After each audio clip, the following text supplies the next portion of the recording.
Here's how to stop wasting mental energy on shit you can't change. And with that, welcome to Stoicism but Make It Cute, where I, Louise, a psychologist and overthinking girly in recovery, break down ancient Stoic wisdom and translate it into something that we can actually use. Also, this is my first YouTube video ever, so please bear with me. We're figuring this out together, but I promise this will be worth your time. And if you're coming from TikTok, hi, I'm so glad you're here.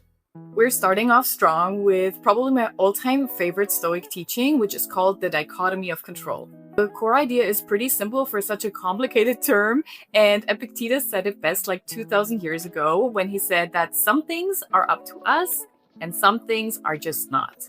So what he meant by that was that you do have control over your choices, your reactions, your actions, and your mindset, but you do not have control over other people, outcomes, the past, or external chaos. Right off the bat, I want to stress that this does not mean that you have to do everything yourself, never ask anyone for help, emotionally isolate, never care about others, or shut off your feelings completely. We are not about these things, okay? It also does not mean that we have an I just don't care, nothing bothers me attitude, because that's not Stoicism, that's pretty much just avoidant behavior. Instead, we're trying to redirect our energy to help us actually cope and function in everyday life. For example, you cannot control if someone texts you back, but you can choose not to spiral about it and respect your own peace. Now you might be asking, okay, cool, but how can I actually control these things? By practicing to reframe and rewire your own thoughts, which we'll get into very soon. But first, let's have a look at the things that are actually in your control. You do have control over your attitude and how you talk to yourself. You also do have control over your beliefs and your values. Now, a lot of us grew up with beliefs and values that we might not really feel anymore, and that's okay, that's perfectly human.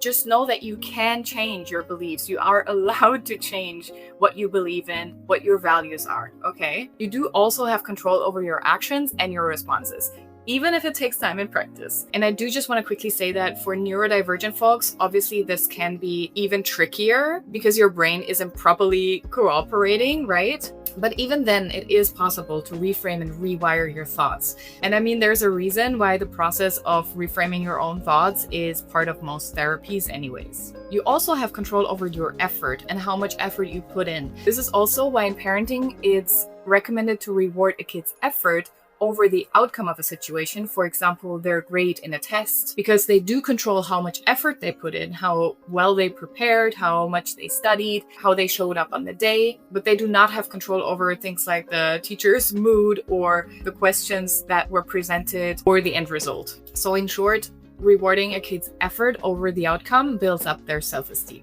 And the last thing on this list is that you have control over what you choose to focus on. Again, this might take time and practice, but it is possible. So if you have a look at what all of these things have in common, they're input-based, okay? Keep that in mind for later. Now, what are the things that are out of our control? You do not have control over other people's choices, feelings, and opinions. And I want you to repeat that sentence and hammer it into your brain, okay? You do not have control over other people's choices, feelings, and opinions. You do also not have control over the past because it's done anyways.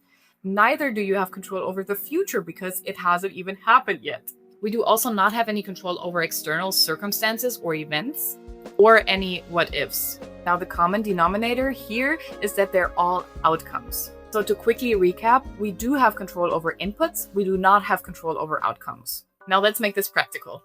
In everyday life, our brain asks some version of the question, how do I control this situation? And this usually is a very subconscious process. So you might not actually be going around and thinking, how do I control this and this and this? But it does happen, okay? And it shows up in your reactions, in the way you speak, in the way you handle things, in the way you show up, okay? Actually, this question is not really helpful at all if you think about it. Instead, you can start actively asking yourself better, more helpful questions that help you redirect your focus from what you cannot control to things you can influence and have control over. The first question is, where is my energy best spent?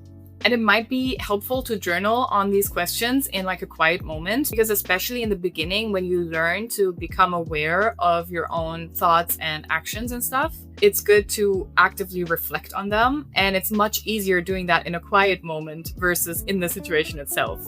The second question you can ask yourself is, am I trying to control this because I'm scared or because this is actually my responsibility? And if your answer to that question is, I'm trying to control this because I'm scared, that's perfectly fine.